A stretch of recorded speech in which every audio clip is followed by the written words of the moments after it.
Good evening and welcome to the Top 25 Rundown presented by the Sportscast. Today is July 12th, 2023. If you haven't yet, please subscribe on all your channels YouTube, Twitter, Twitch.tv, and Apple Podcasts. If you are on Apple Podcasts, please leave a rating and review. It'll help us out tremendously. We are also on DAB Digital Radio. You can listen to us on your smart speaker, play Sportscasts. Visit us on thesportscast.net. Also follow us on Twitter at the Sportscast1 and check out our app, the Sportscast, in the iOS App Store. Hello, my name is Alan West. Welcome to the Top 25 Rundown. Later on, we're going to be joined by Bob Alvis, and we'll go over some of the different stories that have happened within the week of college sports. And in national news, the U.S. just lost to Panama on penalty kicks. I want to say it was 6-4 or 5-4.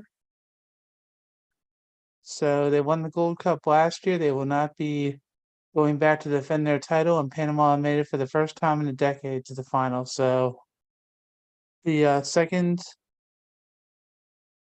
semifinal match will be happening a little later with Mexico and Jamaica. So we'll see how that goes. But before we get into the draft and the surprise firing of Pat Fitzgerald at Northwestern, I want to talk about Dickie V. He just announced tonight that he has vocal cord cancer. He's going to need 6 weeks of radiation to treat it.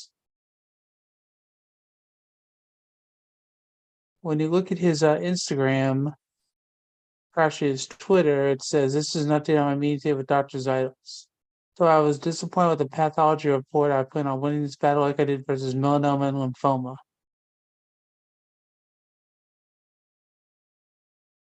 Now, Dickie V fighting through melanoma and lymphoma, watching him come back and be on the broadcast last year was nothing short of very cool. I mean, you could even say magical partially, but just seeing how this is,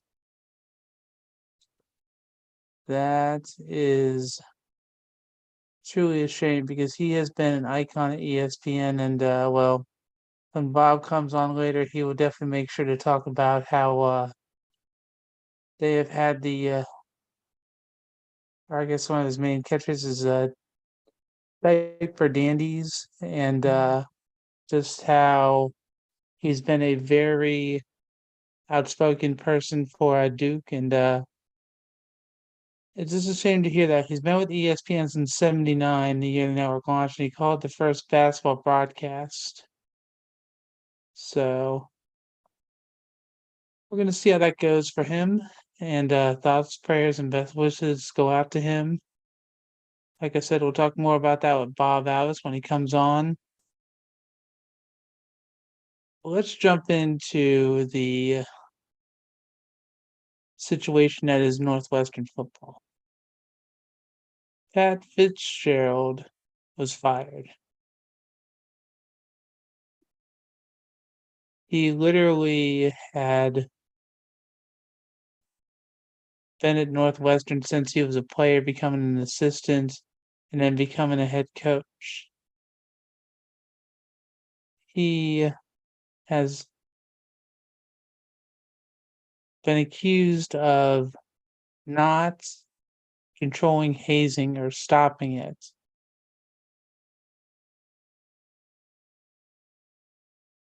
And apparently, they're saying that him and his coaches did not. They say they don't know about it, but they had opportunities to discover and report it. First, he was given a 2-week unpaid suspension, and once they looked at the claims more deeply, they could see that apparently during practices, he made he would give a signal to where different players would be punished afterwards.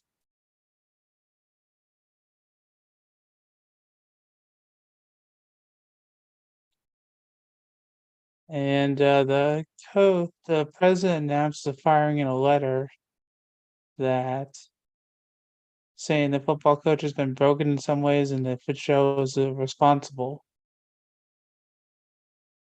He was surprised that the university president revoked our agreement without any prior notification or subsequent terminated his deployment. He had been one of the longest head coaches in the Big Ten and in college football, being there for 17 years.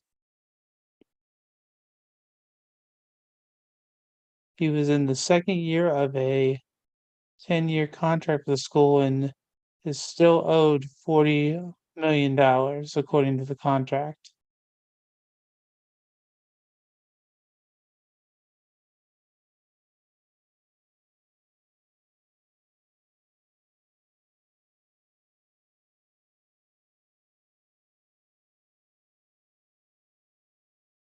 According to the ESPN article, it just Pat Fitzgerald was the one he always thought about.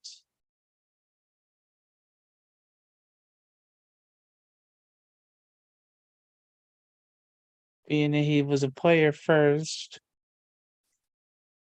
as part of their 1995 Rose Bowl team, then he was a college football Hall of Famer, and he's the school's winningest coach, which has two Big Ten West Division titles and five of the school's 6 bowl wins.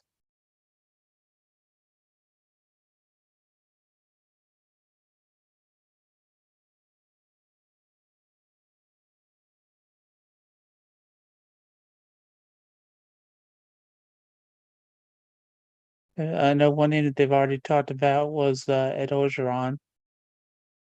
He's already been in the mix, so we're going to see what happens with that.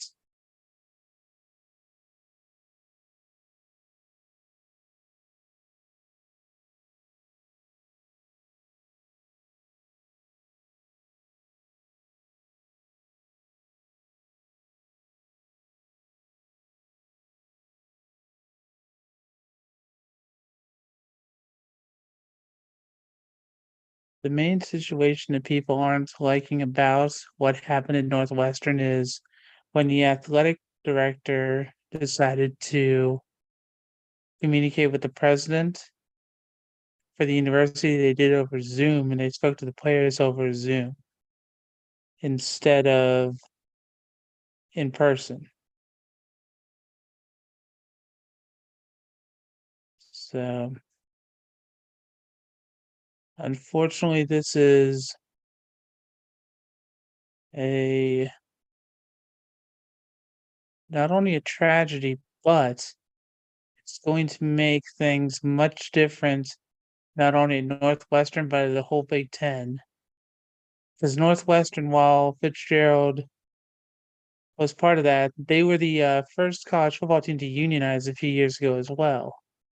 They were able to make different changes, and so while we don't know what's going to happen next for them, unfortunately, this is going to be catastrophic for this year, just with how the transfer portal is and just how the school is. I'll be curious to see what happens. And I'll definitely ask Bob about this as well because you're only 2 months away from when college football starts, and to have something like this happen right now, to not be prepared and to start over from scratch, although one of his new hires was an assistant coach who had been at North Dakota State. He may be the one who they think is going to be the acting head coach. We're going to see what happens, but this is a true tragedy. And instead of focusing on football, just with how you've got the different conferences having their media days, It's definitely going to make it a lot more interesting and eye-opening. So we're going to see how that goes. Right now, I do want to get into the MLB draft. We did have that on Sunday, and the first pick overall was Paul Skeens, right-handed pitcher from LSU by the Pirates. The second pick was Dylan Cruz, outfield for LSU. So you got two players from LSU as the first top two picks right after winning the College World Series and National Championships. We're going to see how that votes for the coach for his recruiting, but that's very nice. And it's never happened before. It's the first time ever that a pair of teammates have gone 1-2 in the MLB draft. Number 3 was the Detroit Tigers, and they picked Max Clark, an outfielder from Franklin Community High School in Indiana. He was considered the best prospect from the state of Indiana. So, see how that goes. Texas Rangers with the 4th pick. They chose Wyatt Langford, outfield from Florida. Minnesota Twins with the 5th pick chose Walter Jenkins, outfielder, South Brunswick High School. The Oakland Athletics with the 6th pick grabbed Jacob Wilson, shortstop out of Grand Canyon. Cincinnati Reds with the 7th pick chose Rhett Lauder, right-handed pitcher from Wake Forest. Kansas City Royals with the 8th pick chose Blake Mitchell, center, Sinton, Texas High School. With the 9th pick, the Colorado Rockies chose Chase Dollander, right-handed pitcher from Tennessee. With the 10th pick, the Miami Marlins chose Noble Meyer, right-handed pitcher, Jesuit Oregon High School. With the 11th pick, the Los Angeles Angels chose Nolan Schonel, first base from Florida Atlantic. With the 12th pick, the Arizona Diamondbacks chose Tommy Choi, third baseman from Stanford. With the 13th pick, the Cubs chose Matt Shaw, a second baseman from Maryland.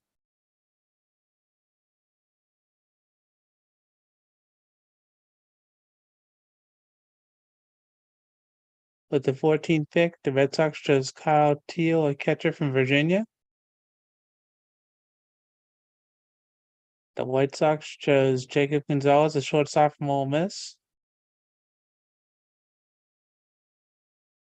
The San Francisco Giants chose Bryce Eldridge, the first baseman, right-handed pitcher from James Madison High School in Virginia. With the 17th pick, the Baltimore Orioles chose Enrique Bradfield Jr., a center fielder from Vanderbilt. The Milwaukee Brewers chose Brock Wilken, third baseman from Wake Forest. Tampa Bay Rays chose Braden Taylor, third baseman from TCU, with the 19th pick. The Toronto Blue Jays chose Arjun Namala, shortstop, Strawberry Crest High School in Florida. The St. Louis Cardinals chose Chase Davis, left fielder, right fielder from Arizona. The Mariners with the 22nd pick chose Colt Emerson, shortstop from Glen High School in Ohio. The Cleveland Guardians chose Ralphie Velasquez, center from Huntington Beach, California High School. The Braves chose Hurston Waldrop, right-handed pitcher from Florida, with the 24th pick. With the 25th pick, the San Diego Padres chose Dylan Head, center fielder from Homewood Flossmoor High School in Illinois. The New York Yankees with the 26th pick chose George Lombard Jr., shortstop from Gilbert Prep High School in Florida. With the 27th pick, the Philadelphia Phillies chose Aiden Miller, third baseman, Mitchell High School in Florida.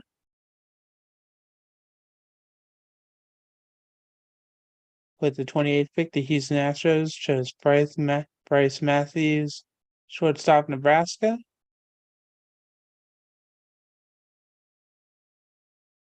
With the compensation pick for the 29th, the Seattle Mariners chose Johnny Framello, a center fielder from Westfield High School in Virginia. They got that pick because Julio Rodriguez won Rookie of the Year. In the competitive rounds, round A, the Mariners also had the 30th pick and they chose Ty Pete, shortstop, Trinity Christian Georgia High School. The 31st pick, the Tampa Bay Rays chose Adrian Santana, a shortstop from Doral High School in Florida. The 32nd pick was by the Mets, and they chose Colin Houck, shortstop, Parkview, Georgia High School.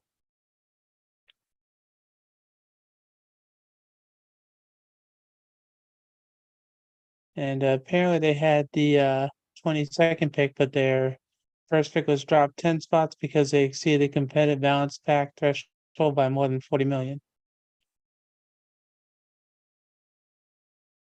With the 33rd pick, the Milwaukee Brewers chose Josh Knott, the right-handed pitcher from Pekogi Medford, New York High School. The 34th pick, the Minnesota Twins chose Charlie Soto, a right-handed pitcher from Reborn Christian Florida High School. The Miami Marlins 35th pick chose Thomas White, a left-handed pitcher from Phillips Academy, Massachusetts High School. The Los Angeles Dodgers with the 36th pick chose Kendall George, center fielder at Atascocita High School in Texas. And they had their first pick dropped 10 spots as well because they, again, exceeded the competitive balance tax threshold by more than $40 million. The 37th pick, the Tigers chose Kevin McGonigal, shortstop, Monsignor Bonner High School in Pennsylvania. For the 38th pick, the Cincinnati Reds chose Ty Floyd, right-handed pitcher from LSU. Floyd was the one who, in the game one of the College World Series finals, he struck out 17 Florida hitters. So, congratulations to him. He definitely made it count. And the last pick of the first round was the Oakland Athletics. They picked Miles Naylor, third base, Joan of Arc, Canada High School.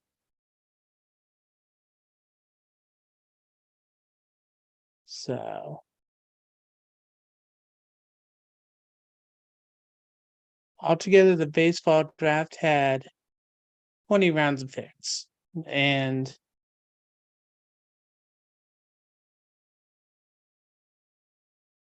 while I'm not going to go through all 20 rounds, I will hit the second round real quick. And I will tell you who for baseball would be considered Mr. Irrelevant as we do in the NFL draft.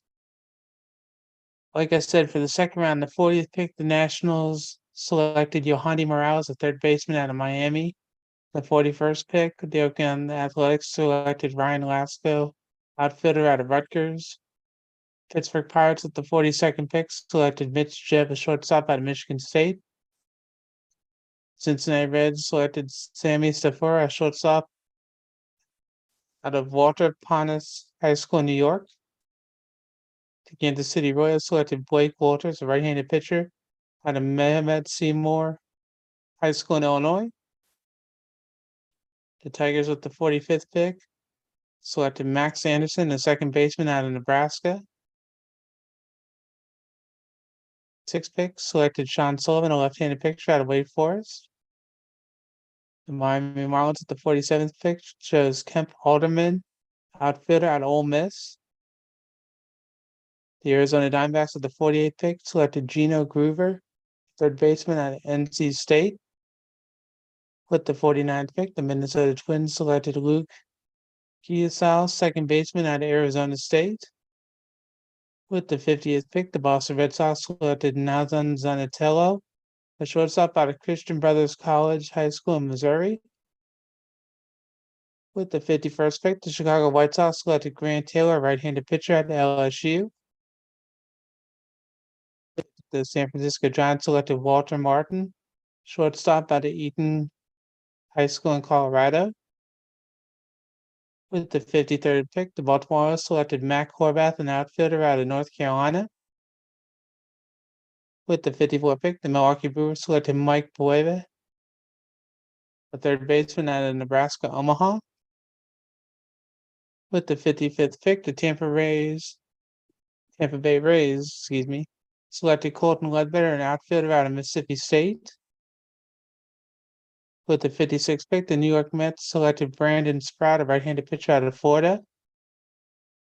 With the 57th pick, the Seattle Mariners selected Ben Williamson, the third baseman out of William and Mary. With the 58th pick, the Cleveland Guardians selected Alex Clemmie, a left-handed pitcher out of Bishop Hendricken High School in Rhode Island. With the 59th pick, the Atlanta Braves selected Drew Hackenberg, right-handed pitcher out of Virginia Tech. With the 60th pick, the Los Angeles Dodgers selected Jake Geloff, a third baseman out of Virginia. With the 61st pick, the Houston Astros selected Alonzo Treadwell, right-handed pitcher out of UCLA. In a competitive balance for round B, the Cleveland Guardians with the 62nd pick selected Andrew Walters, a right-handed pitcher out of Miami. The Baltimore Orioles with the 63rd pick selected Jackson Baumeister, a right-handed pitcher out of Florida State. With the 64th pick, the Arizona Diamondbacks selected Caden Grice, a left-handed pitcher out of Clemson. With the 65th pick, the Colorado Rockies selected Cole Gehrig, a catcher out of San Diego State.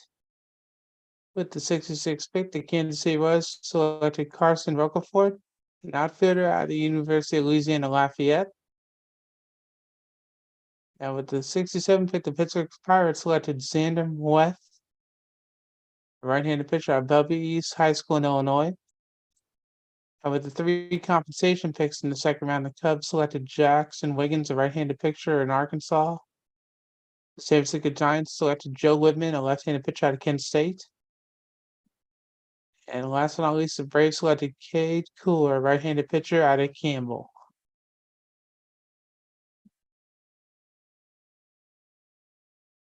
And that is the first and second rounds.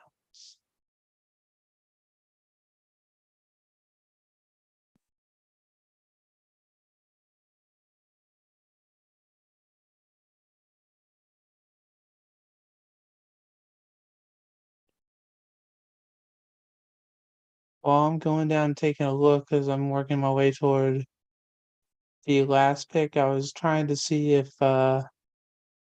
Mr. Caglione from Florida was drafted in what round. Because I thought that he was coming out this year. I could be wrong though.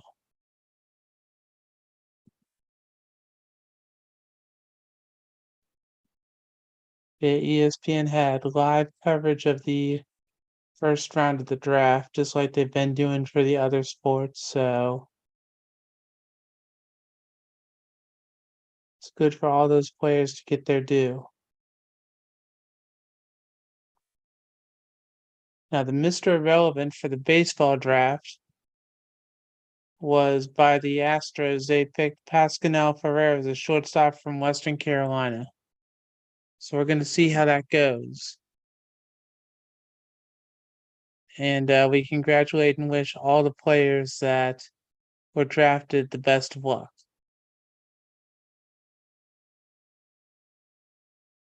Looking into some Big 12 news, Steve Sarkisian has decided to go very big and bold this year. He has decided that he's going to call a shot, I guess is the best way to put it, where he's saying that Texas should win the Big Ten title, be their big send off as they're leaving to go to the SEC. As of right now, Texas hasn't won since 2009. Kansas State right now is the defending champion for the Big 12. ESPN, when they looked at their power football index, they gave the Longhorns a 54% chance to win the Big 12. There's only one team with a higher chance to win in its respective conference, and it is my Buckeyes in the Big 10 at 71%.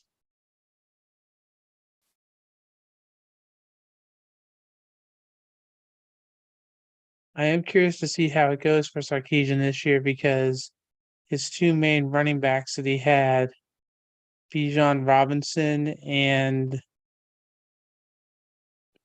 Rashawn Johnson, both were drafted in the first and fourth rounds. So we're going to see how Quinn Ewers goes as quarterback and if Arch Manning will get any time. Another storyline for the Big 12 came from Mike Gundy. He says that this year is going to be the final year of the Bedlam rivalry with Oklahoma because of them moving.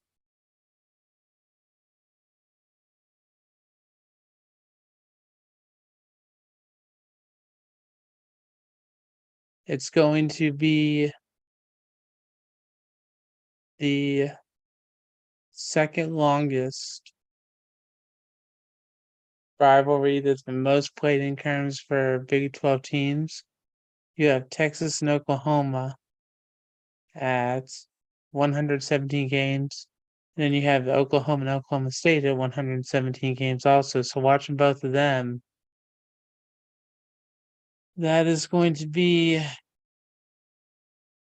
sad, honestly. And according to the NCAA's record book, when they stop playing, it'll be tied for the second longest uninterrupted series in the FBS history, only behind Minnesota and Wisconsin.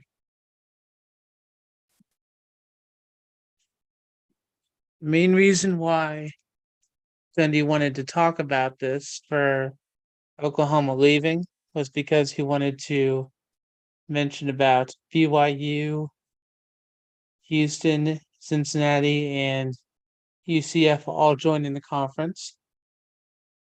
So those are all teams that are going to be competitive, although a lot of people are going to miss not only the Red River rivalry, although that will continue in the Big Ten, in the SEC, but I've always enjoyed Oklahoma and Oklahoma State just because, if memory serves, when Mike Gundy had his famous talk about how he's a man, I believe it was against Oklahoma when that happened. So I am going to keep my fingers crossed regarding that, just because I know that me and Bob talked about power conferences, and I believe it's going to be the SEC, Big Ten, and I'm wondering if maybe the Big 12 will become a hybrid or if they'll merge with the Pac 12. Because the Big 12, even though they have the 4 teams they just added, Mike Gundy made sure to talk about, since the Pac 12 is waiting on their new TV deal, he made sure to mention about Colorado, Utah, and Arizona State. So we're going to see that who's going to stay, who's going to go. But for Mike Gundy and Oklahoma State, just with how it is and how it's going to change, this was the end of an era for him. And for Big 12 sports, that's been one of the biggest things that they've been able to focus on and just played. So we know something that would be huge. Another thing that we are still waiting on to try to figure out about is for Bob Huggins, how that situation's going, because right now, this week, they talked about how he says that he did not write the resignation statement.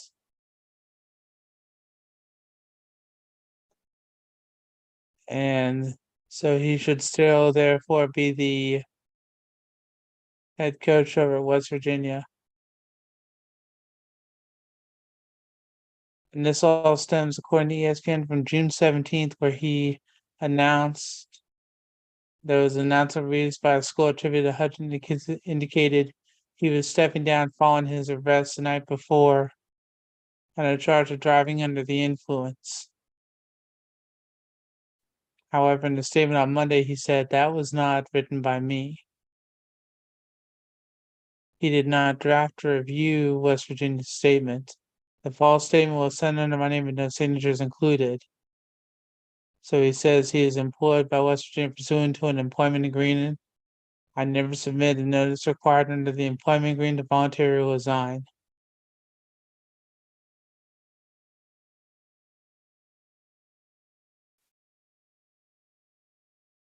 They're saying that that email came from his wife, not from him.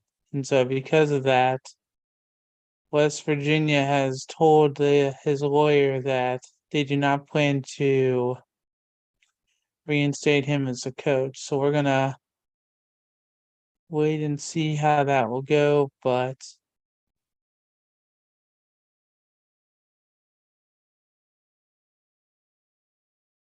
it's definitely going to be fingers crossed depending on how it goes. It's one of the biggest stories that we've had so far during the summer, and the question is, how much more is it going to be noticed, and how much will it impact? And ladies and gentlemen, Bob Alice has entered the chat. How are you, sir? I'm doing pretty well. How about you? Hanging in there, hanging in there. And that's about all we can do right now, sir. Amen. So, what I went through already, I talked about Dickie V with throat cancer, how he Right. talked about vocal cord cancer. I'm sorry. I talked about how Mike Gundy talked about the end of Bedlam because Oklahoma's going to the SEC. Right. I saw that during Big 12 Media Days, Steve Sarkisian has talked about how Texas is going to win the Big 12 as they're leaving, as their going away party. Right. We'll see how that goes. I went to the first two rounds of the MLB draft and talked about the last pick, who I guess we could call Mr. Irrelevant. We'll see how that goes. It's a player from Western Kentucky. And then also, I just talked about Bob Huggins, how he's trying to say that his wife sent that email, wasn't him, so therefore he should still be a player. He should still be the coach there. We'll get into that in a second. And then the first one, which is the one that I messaged you about, was Northwestern and Pat Fitzgerald. Figured you'd save that one for me. Well, I mean, I went into it a little bit, so I need your help with a few things on this. That way you can either back me up or you can make me feel kind of foolish. Either way, I'm okay with it, as long as we have our lively conversations as usual, okay? I'm ready.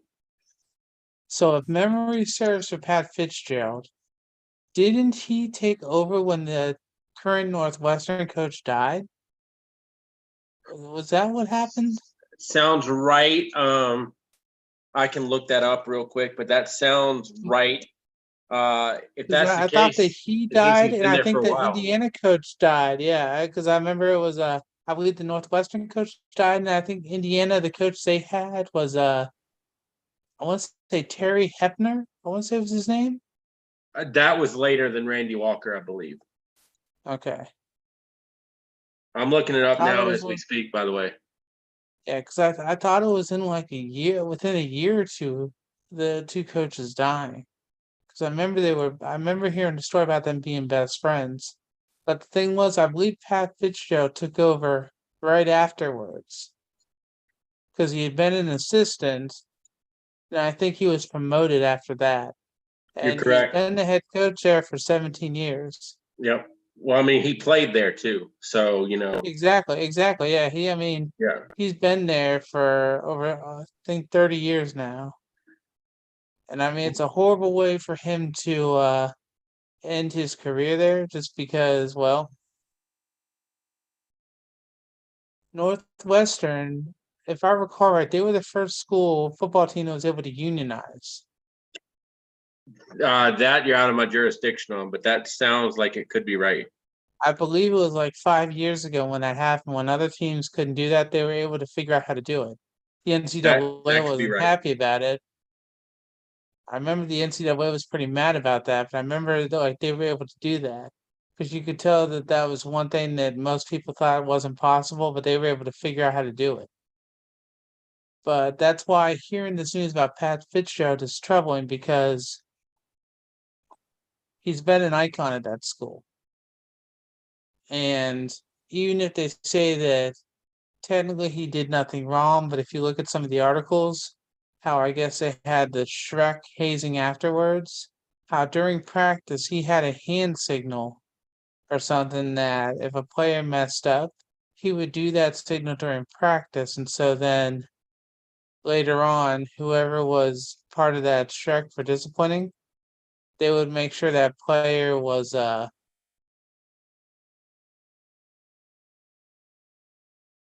educated to do otherwise, I guess would be a nice way to put it. Mm-hmm. I mean, what do you think about the situation, sir? Um, if you want to talk about the definition of a mess, you could probably just say, here's Pat Fitzgerald and situation at Northwestern. Now, I'll be honest with you. I am normally the type of person that's going to say, everybody can get a second chance and this or that.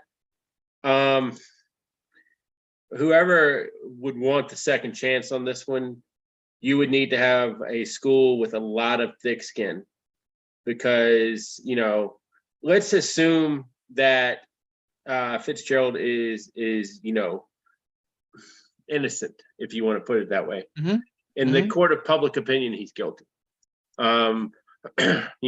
Unfortunately, in today's day and age, and I'm not trying to get on a soapbox here, but if you're found guilty in the court of public opinion, it almost doesn't matter what any judicial hearings or searches or findings or investigations come out as, because you're guilty in the court of public opinion. I mean, when I think about it, and this is very different. I almost hate to bring this up, but things got really bad for Michael Vick at one point, really bad.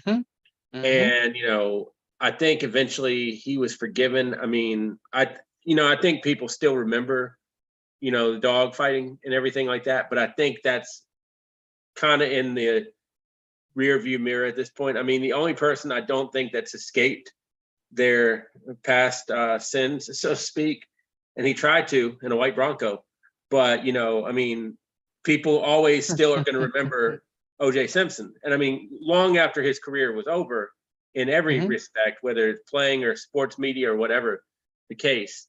The thing about it is, can Fitzgerald get a college head coaching job again? You're going to need one of two things. Like I said, thick skin university, and it's probably going to take a lot of time at this point. It's probably going to take a lot of time. I personally think if he is able to rebound, it's going to be in the NFL. And it might have to start as a position coach and then he gets, upped or whatever. I don't know. But, and I did look it up, and Hepner did die like a little bit after Randy Walker died. Hepner had brain cancer. I want to say Randy Walker died of Thought he had like a heart attack. I want to say a heart attack. Yeah. So, and I want to say one thing too. Alan and I are on some of these things are going off our memory in terms of how did something happen or so on and so forth. So, yeah, I mean, I think Fitzgerald, it's bad. It's bad. But I'll be honest with you too. I am normally the type of person to where if one person accuses somebody of something, I almost give that more credence than 5 or 6, because I think it's easier for 5 or 6 people. Once you see one, I don't want to say it's like, well, I can come out too and say it, but like, I think it kind of becomes, gang party, gang tackle, let's all pile on type of thing. This one though is so bad that I don't know that it's one of those situations. I mean, where there's smoke, there's fire, and if this one's true, really bad, really, really bad. Yes, sir. That and I don't know if you saw the article on ESPN today about how Daniel Snyder got John Gruden fired. I did not. I've heard that before. Yeah. Well, they went through step by step, and they talked about how Snyder almost was able to get away with, how he almost was going to be able to stay NFL owner, but like he went through step by step for the emails, and how instead of Snyder deciding to set up a defense for him and try to defend himself, he decided to use incriminating emails that Goodell and Pash and some of the other owners you had sent instead, and use them. He decided to go on the offensive. So it was an eye-opening article. It's one probably you should look at another time. Well, I mean, what do you think? Pat Fitzgerald coaches again or no? I think in time maybe. Now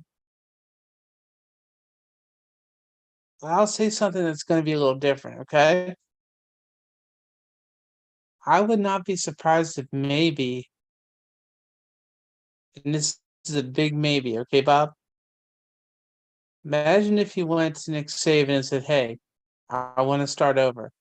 I need some help." I mean, Okay. think about it. He did that for Sarkisian. He did that for Kiffin. He's done that for a few different coaches and gotten them back on their feet. I'm not saying that his situation is going to make it to where that can happen, because unfortunately, his situation honestly reminds me of Mark Mangino from Kansas. I want to say when he was the head coach there, it reminds me of that, and I think it's going to be pretty hard for him to come back as a head coach. I mean, if he's lucky, he could be a position coach somewhere, but being a head coach, I don't think that's going to be very easy. So, what are your thoughts about Dickie V? Go ahead. One more thing on Fitzgerald real quick. And you talk about him maybe going to Rehab University with Nick Saban in Alabama. I mean, Nick Saban took Steve Sarkisian, who was, for lack of a better term, an alcoholic. He took Lane Kiffin, who was just, stupid at the mouth, and honestly still is. I mean, yeah, I mean, and the thing is, it's so funny because today's era of things is bullying. Well, sexual assault's never been tolerated, and it shouldn't be. But, physical assault, bullying, stuff like that is a much bigger no-no now, I think, than it was 10, 15 years ago.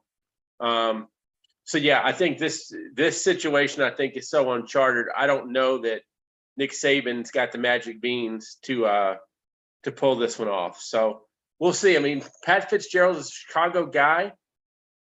So, could he have – I know what I said earlier, but I think even for a pro franchise, you'd have to have some thick skin. I can't see him going to the Bears. I'll be honest. I can't do that. I mean, I didn't say the Bears. I just say it was from Chicago. I didn't say the Bears. Yeah, but you insinuated that without saying it, sir. Don't try to put me in a corner there like that. I see what you tried to do. It didn't work, but you did try that, sir. You got to look at it this way too, though. If he's going to go to an NFL team, I think it would have to be. I mean, the Bears have great history. I mean, you wouldn't know that in the last 10 to 15 years, maybe, but the Bears have great history. I mean, you got to think of some coaches that are getting older, maybe, and think about, it's funny. I almost compare it to like an NBA situation, to where if you had a high schooler coming out, I'd want him to play under like a Tim Duncan to learn stuff. And, with Pat Fitzgerald, I almost think you need to bring it into a stable situation to where it's all, like a bit of a veteran-led team. I mean, Fitzgerald's only, I think, about 5 years older than me, which is 49-50. I mean, so he's not ancient by any stretch of the imagination. But 48, I think.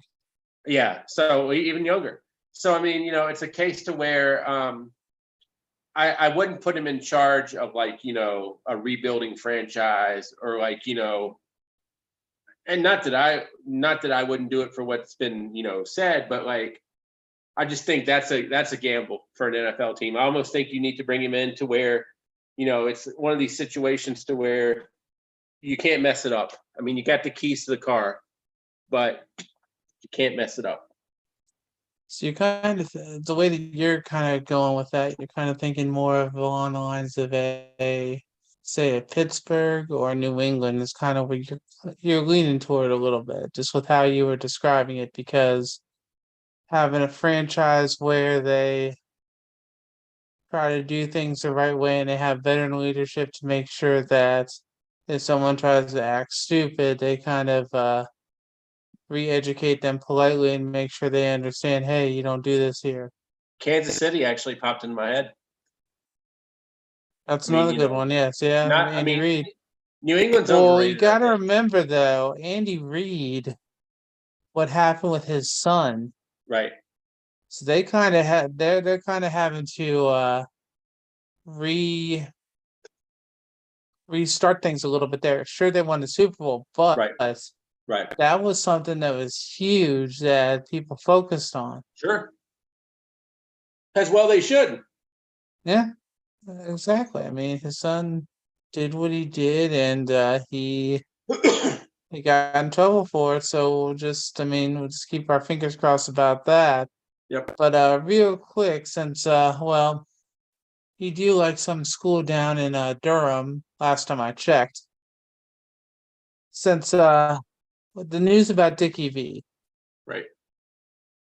Now, unless I'm wrong, I have not heard of a bigger Duke homer than Dickie V. I mean, I'm sure there's some out there, but Yeah, some people call him Duke Vitale. I wouldn't be surprised. I mean, he's been an icon at ESPN. Let's be honest. Yeah. And he's always like diaper dandy. Yep. And some of the other phrases he says. So I mean, how do you feel about this information when you've heard this tonight? I mean, so Dick Vitale is battling, I believe it's a vocal cord cancer. I believe he had lymphoma. So this is melanoma. Kind of the second round of cancer going on. I mean, cancer is a jerk. I mean, cancer, unfortunately, even when you quote unquote get it all, it always seems like it comes back. Dick Vitale is one of the pillars of ESPN. I mean, you could argue he's on that Mount Rushmore. I mean, Bob Lee, Tom Mees, the founding fathers of ESPN, Chris Berman, even John Saunders, and who are you snickering at? Berman. I mean, he. Well, Berman, Bob Lee, and Tom Mees were pretty much there from day one for the most part. So true. I mean, for me, it's just his baseball coverage just comes when you listen to him on the Derby. I mean, he still does very well for his recap football. Right. But now, if I was going to replace him with anybody, just hear me out, okay, Bob? If I would replace Chris Berman, I'd put Stuart Scott in there. Okay. I Just wouldn't, because... but I understand that though. I mean, like I think ESPN helps a lot more careers than it hurts. And I know you see layoffs happened lately and everything like that. And that's not fun for any company. I mean, I have my quarrels about ESPN to, certain degrees, but I mean, yeah, Dick Vitale is an institution there. I mean, Dick Vitale probably is on the Mount Rushmore of people who have helped popularize college basketball as well, because college 100%. basketball before Dick Vitale, was, I don't want to say it was a nothing, but it was like kind of a regional sport that was on tape delay, stuff like that. So, I mean, I think Vitale, whether you want to call him a Duke homer, a UNC homer, or whatever homer you want to call him, Vitale has enough energy at the game, more in his earlier years, to get you energized too. Fun fact, I actually had lunch with Dick Vitale at like one of these convention type luncheons to where it was about 60, 70 people when I was probably, when I had hair up here and none here. So I was probably in high school, not past high school. So it was probably about 94, 95. I even got a picture of it. I'll send it to you so you can do what you wish with it. But I mean, I think Dick Vitale is a great ambassador for college basketball. And, no matter if it's a person that we like or if it's a person that we may not have favorable feelings for, you definitely hopes, thoughts, prayers, everything you can muster to beat cancer. And, that's another thing too, because you look at Dick Vitale and what John Saunders did, what some other people have done with the Jimmy V Foundation for Cancer Research, which has raised millions and millions of dollars. But if you go back and watch Valvano's speech from 91, he says, a lot of what they raised before he died, if I told you the amount of money that goes to cancer research, it's like a fraction of what goes to AIDS.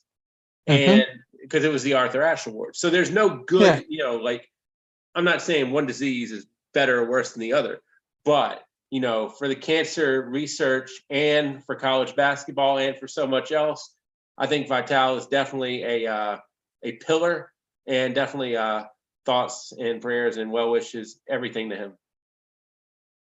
Exactly that. And I believe ESPN is doing a 30 for 30 special about the speech.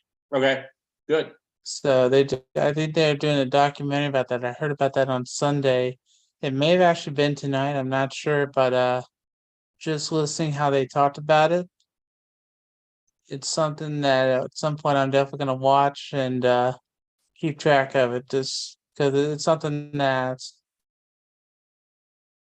while I didn't have ESPN at the time when Jimmy V gave his speech, I mean, I've read a lot of different sports books and just seeing how much that speech impacted not only people in sports, but beyond, with how the Jimmy V Foundation is. And I mean, their catchphrase or their motto, "Don't give up, don't ever get up." I mean, that's What were you, something like that 8 when he gave the speech too? probably around there. Yeah. So It was because I was 91, right? 91, 92. I think it was probably into 92 actually, maybe even 93. Yeah, I was Because either 8 or 9. yeah. So I mean, like, because I want to say I was like 13 at the time. So I want to say it was 92. I know it wasn't 91, but I think it was in that 92, 93. I want to say it was like either November or January. So it was early 93 or late 92. Okay, that makes sense. I mean, just seeing how it was formed just was horrible, because you could tell that when you go back and look at the speech now, he literally gave it his all. It's just like, did you watch the Stuart Scott speech when he won it for the ESPYs? Yep. I mean, that speech I was able to watch in real time. I'll never forget that speech, because like he said, cancer, you don't lose. Right. And I mean, I told you about my close friend who died of cancer, and he never lost, but his body gave out. Yep. His spirit would have kept going. So I mean, March it's a 4th, shame. 1993, by the way. Okay, thank you. I knew you were doing your research right there, so it wasn't a question of if. Well, and and if we named a list of people, either personal or sports, I mean, the Major League Baseball All-Star Game used to do, and I didn't watch last night, but they would do that stand up to cancer, where I think it was like in the middle of I want to say the 5th or the 6th. I mean, everybody in the stadium, broadcasters included, are standing up, holding up the "I fight for," whoever, for the cancer. I mean, you're a really good friend. My father. I mean, so many people have passed due to cancer. Terry Hopner, who we talked about earlier, head coach of Indiana, passes away of cancer. So I mean, but Jim Valvano is on my Mount Rushmore of influential figures for me that I love to hear speak. And my favorite story of all time is the 1983 NC State Wolfpack. I have probably watched that 30 for 30 on them 6 times, if not more. I mean, I could almost tell you anything you want to know about that 83 team. And, that was Jim Valvano magic. I mean, it's such a great story. If you have it, if you've got ESPN Plus or whatever, can watch the 30 for 30. I highly recommend it. But I mean, I don't think people understand, out of all upsets in the history of sports, that 1983 final with NC State and Houston. I mean, Houston had Akeem Olajuwon and Clyde Drexler on that team. NC State had no one that made as big of a impact on the professional. Thurl Bailey was the best professional that NC State had on that team. And Thurl Bailey was, probably a 6-man. And I'm not trying to knock Thurl when I say that, but Thurl Bailey was probably a 6-man at best. Sidney Lowe later became a coach in the NBA. So, I mean, NC State had good people, but they didn't have Olajuwon. They didn't have Drexler. So anytime you want to talk about that 83 NC State team, I'm more than welcome. I'm more than happy to share all my knowledge. I know a little bit about that as well. So, I mean, we can definitely go on that road another day. Don't worry. I mean, that's why we joke about with each other. We try to keep up with each other for trivia and just different knowledge. So I mean, that's why how you were able to remember Coach Walker for Northwestern, how I knew Hefner, just because I remember that both of them died right around the same time. Just and you're a because Big being Ten a guy, huge too. Big Ten fan. Yep. You're a Big Ten guy. Yeah, I mean, if I had to do a Mount Rushmore just off quick thinking of college basketball upsets or even sports upsets, the NC State Houston one's got to be on there. Virginia lost to a team called Chaminade in the Maui Invitational back in the early 80s when Virginia had Ralph. So, I mean, my dream used to be to go to the ACC tournament in Greensboro when it was, 8 teams as opposed to 15. So, I mean, you could always put Virginia and UMBC on that one, and one other one that I would put, just because it was considered a huge upset at the time, Michigan and Appalachian State. Yeah, I mean, and that's a discussion that people can argue around the dinner table, at the pub. I mean, wherever they want, because when you had Virginia and Chaminade, I want to say is Division II team, and Virginia had Ralph Sampson. And I mean, people that are of a younger age than 30. And it's funny because I talked to some people who are in their 20s, and I'm like, who's the best Virginia player of all time? And they're naming Justin Anderson or people like that. And I'm like, dude, Ralph was the only, I want to say I can't remember if it was 2 or 3-time Wooden Award winner. I mean, Ralph was the National Player of the Year. Ralph is probably the best college basketball player, arguably, of all time. I mean, Ralph, let me put it this way. What? I think it was 3 he won. Ralph was the best player in the ACC as a college basketball player. And guess who else was in the ACC when Ralph was? Michael Jordan. Now, farther down the road, Michael Jordan is probably, in my opinion, the greatest basketball player of all time. But his NBA career really helped with that, obviously. Ralph was, Ralph had a good NBA career. Not great, but I mean, Ralph was hurt. But I mean, in college basketball, quick story on that Virginia NC State thing, like I was talking about, that you had to win the tournament to get into the NCAA then. NC State beat Virginia, I want to say, in the ACC tournament. And then in the NCAA tournament, they had to play him again in the Elite Eight. And one of the reporters asked Terry Gannon, who is now a golf commentator and does figure skating commentating as well. They asked Terry Gannon, "Are you overconfident because you've beaten Virginia the last 2 times?" Terry Gannon's like, "Overconfident? They have Ralph Sampson, for God's sakes. I mean, you know, like, how are we going to be overconfident when we're playing Ralph?" And I think NC State was up 2, and Virginia got the ball at the end. And Valvano said, "Don't let Sampson touch the ball." So I think NC State had like a triple team on Ralph at the end. Ralph just commanded that respect. Oh, So, yeah. I mean, he kind of like how Kareem was, how George Mikan was, just because even how Shaq was, because of how dominating it was. It wasn't just that they scored, it was the other aspects, or like Bill Russell too. Yep. How you didn't need to worry, how it was like, okay, if we score, that's good, but we have other stuff we can do. We can pass, we can defend, we can make the other team's nightmare. So it really just depends. And so that was just something that I was focus on, just because I understand about how players like that, how you talk about how they're huge. So, And again, I mean, they were beat by a Division II team in Chaminade. yeah. So I mean, that to me is the greatest upset of all time, and you know, maybe it's up there all time of everything. But for me, college, it's the best. But you know, like, I mean, that's arguable. Of course. So let's hit a few things real quick. Sure. Is Bob Huggins still the coach at West Virginia? No. Okay. No, that one has ended very badly, and you know, like, it's always kind of one of these things. Well, I didn't send that tweet, or I didn't send that email, somebody else did.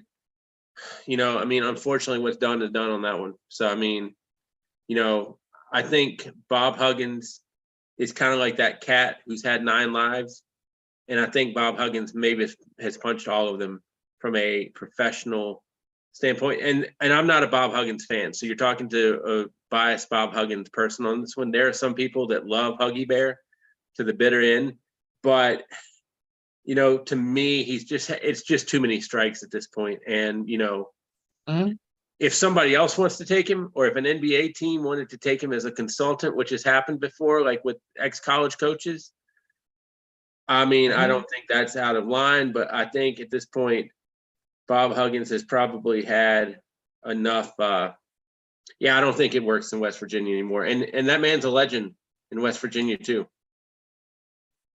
Yep. All right. So what do you think?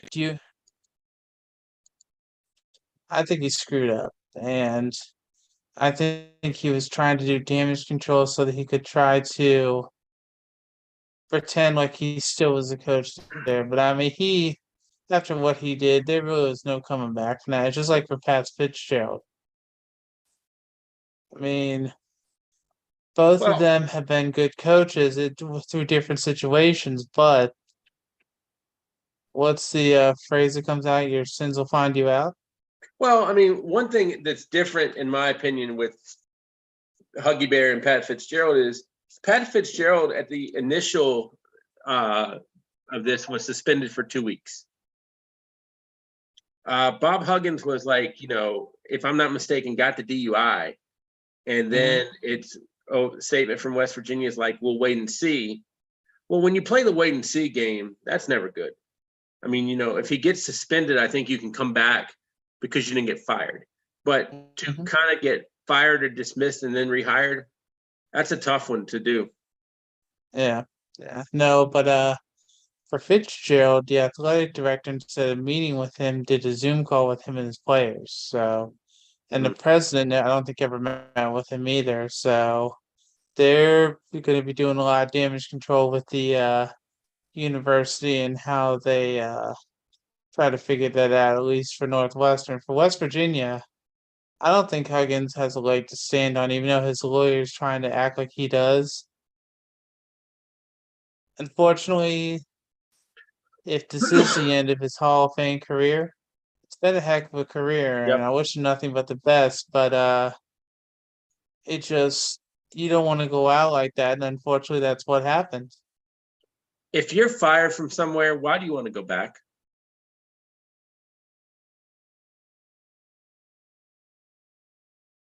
More money? I mean, I don't know. I don't know that I was expecting an answer from that because I saw the wheels turning, and I'm sure it could be fatigue as well because it's getting late. But Yeah, a little bit, a little bit. I mean, it's a case of like, if a school has fired you, why do you want to go back to that school? You wouldn't.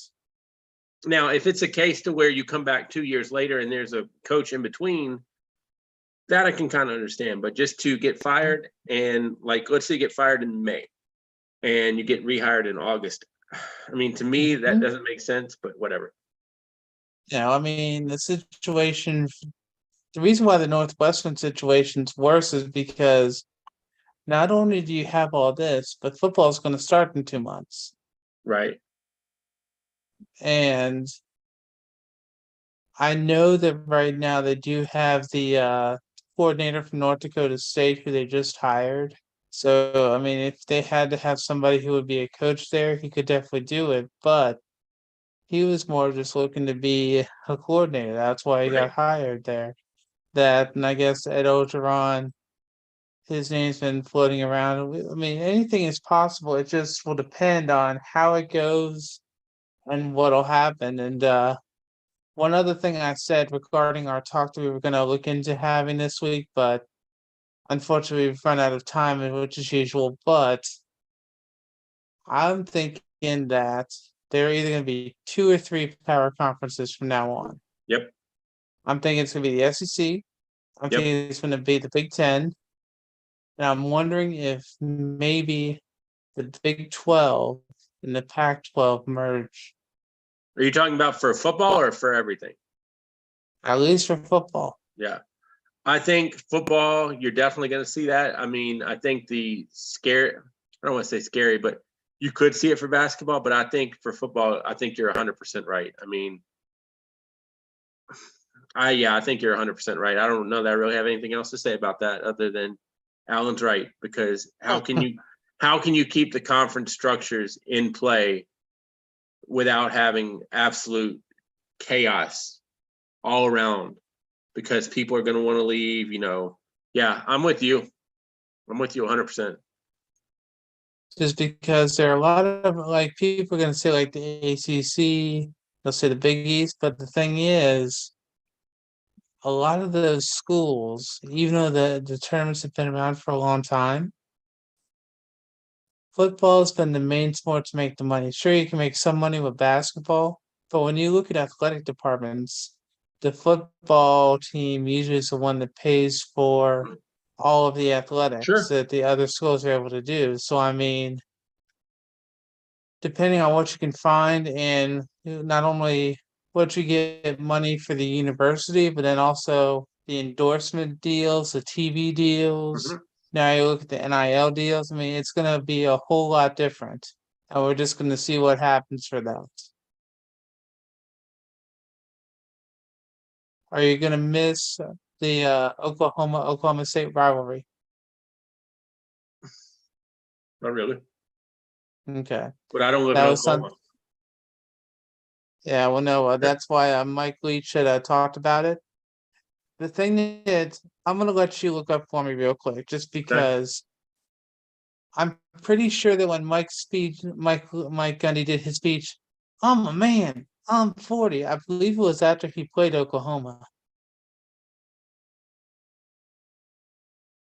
I'm not I want to say you're 100% right. sure, but I'm pretty sure it was after a rivalry. I was pretty sure it was after that game because everybody had gotten mad at him, mad at the kids. And he was like, look, don't go after them. Go after me. Yeah. Let's see. Actually, it was September 22nd, 2007. And they had Texas Tech had, let's see.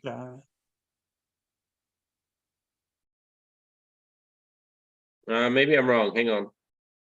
Nope. I think it was after Texas Tech and Oklahoma. Okay. So yeah, but I mean, it was in 2007. There's actually an article that I'm looking at, like they did the 10-year anniversary in 2017 about it, because it was in 2007.